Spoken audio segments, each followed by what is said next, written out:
It-tnejn filgħaxija l-Pulizija approvaw il-ftehim il-ġdid wara xhur ta' taħdidiet bejn il-unions li rappreżentawhom u l-awtoritajiet. Dan tħabbar mill-Prim Ministru Robert Abela f'kitba fuq il-medja soċjali fejn tenna is-sodisfazzjon tiegħu li l-ftehim intlaħaq mill-ħaddiema stess flimkien mal-unions.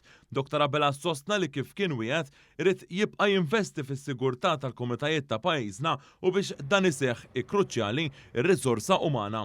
Il-Prim Ministru qal li hawn ukoll il-Gvern se jagħti pagi u kundizzjonijiet aħjar ftehim li minnu se tgawdi wkoll il-komunità kollha. Sittant il-Ministru għall-Intern Byron Camilleri spjega fuq il-medja soċjali li dan ifisser li se nkunu qed nerġgħu intejbu il-kundizzjonijiet u drittijiet tal-pulizija li huma fdati bis-sigurtà tal-komunitajiet tagħna.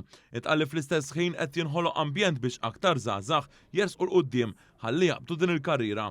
F'kummenti ma' News, il-Ministru Byron Camilleri sostna li dan il-ftehim se jingħaqad ma' titjib fil-kundizzjonijiet li diġà tħabbru ftit tal-ġimgħat ilu.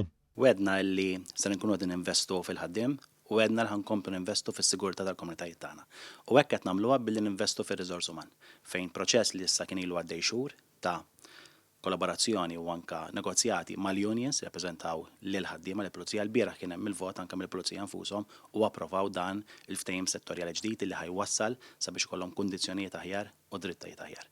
Għaldaqstant hemmhekk qed jerġa' joħroġ l-impenn tagħna bħala gvern li għal darb'oħra bħalma minna anke proprju f'dawn l-aħħar xhur anke billi daħħalna miżuri fil-manifest elettorali fosthom billi nsaħħu l-pensjonijiet, nagħtu pensjonijiet lil romol qegħdin nerġgħu ninvestu fil-ħaddiema u fis-sigurtà tagħna.